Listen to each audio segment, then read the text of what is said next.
बीड जिल्हा नियोजन समितीच्या बैठकीत सुरेश धस आणि बजरंग सोनवणेंची धनंजय मुंडेंसोबत बाचाबाची।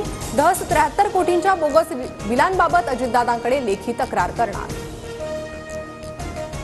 धनंजय मुंडेंच्या राजीनाम्याबाबत अजित पवार जे बोलले तीच आमची अधिकृत भूमिका, मुख्यमंत्री देवेंद्र फडणवीसांकडून स्पष्ट। खंडणी मागितल्यासह कानावर आल्यास मकोका लावणार, रिव्हॉल्व्हर लावून फिरणाऱ्यांचा परवाना रद्द करणार, तथ्य असेल तिथे कारवाई अटळ। बीड जिल्ह्याचा चार्ज घेताच अजितदादांचा कडक इशारा।